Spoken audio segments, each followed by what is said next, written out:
Hi everyone, this is Dan from Headmania.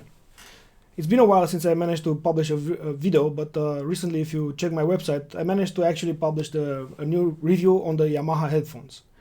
While writing those reviews, I realized that I missed writing about audio, and I'm gonna try something. I'm gonna try including some short videos that describe some of my recent findings, because in the meanwhile, even if I was not very active on the website, I did manage to listen to a lot of new components, a lot of headphones, DACs, and amplifiers and stuff like that.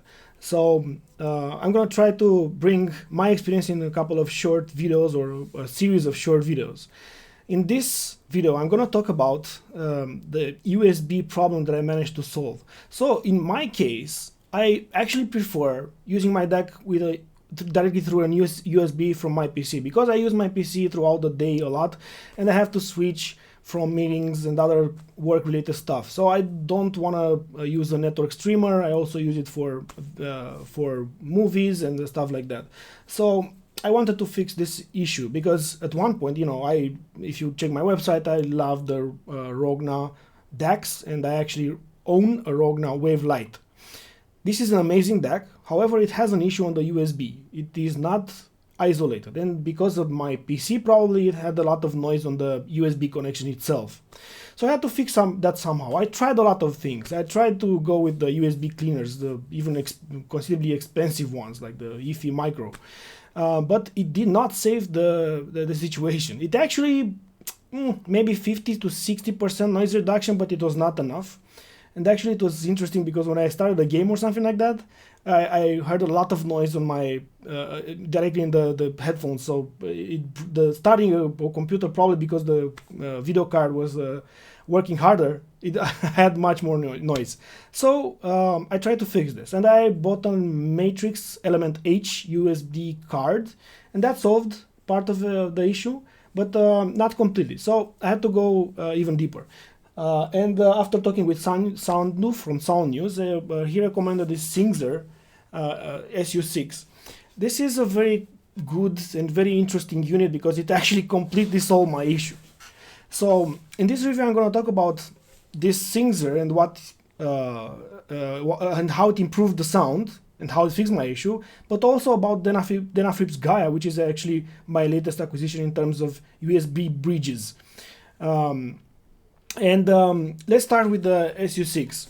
This is an amazing unit because it really cleaned up the sound. So I had completely dark black background. It was a black ground. So amazing from this perspective. It also improved the details and the textures, because everything was cleaner. It is faster. It has very good attack. However, I felt that I was missing something in terms of the sound was a little bit thinner compared to what I was used to. So this is where Denafrips Gaia appeared, and while I consider this as an amazing unit, for my tastes, I actually ended up enjoying the Denafrips Gaia more. You can read about the differences in the specs directly on the websites, but I'm not sure exactly what part of that is responsible for these improvements. I can say that this seems to be a little bit faster, maybe a tad cleaner than Denafrips, but that's also amazingly clean and has a very good background, black background.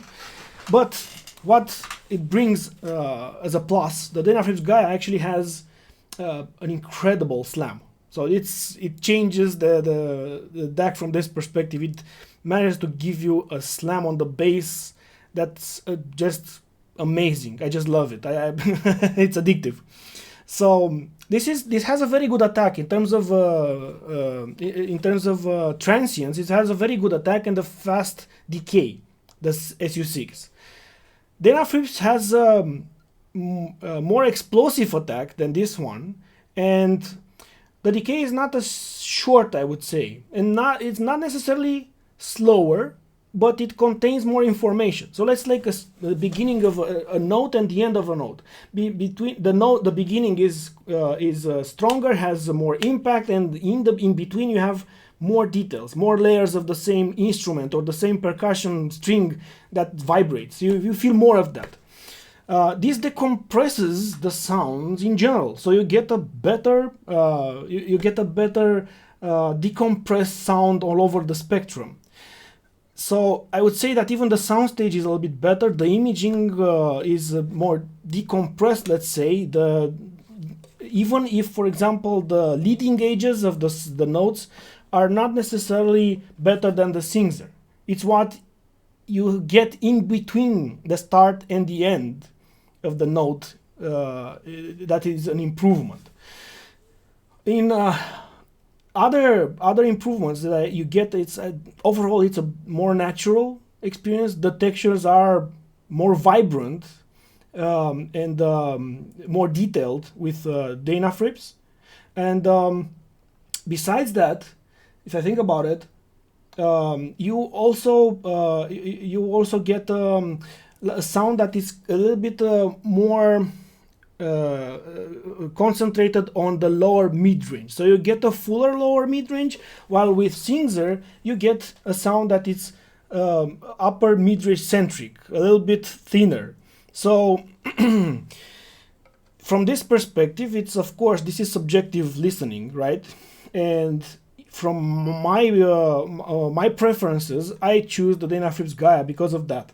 So this is from my perspective, these are the main differences between the two.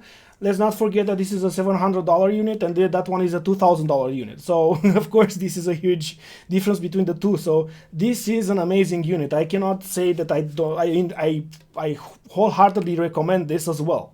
If you want to go in a different direction in terms of sound presentation, and if you like what I mentioned about Denafrips, you should check that as well. Even if it's more expensive, you have money, if you should check that as well, because you might enjoy it more. So I'm gonna try to keep this video short. This is what I wanted to highlight in this short video. Thank you for watching. Please subscribe and click on the like button. Bye guys.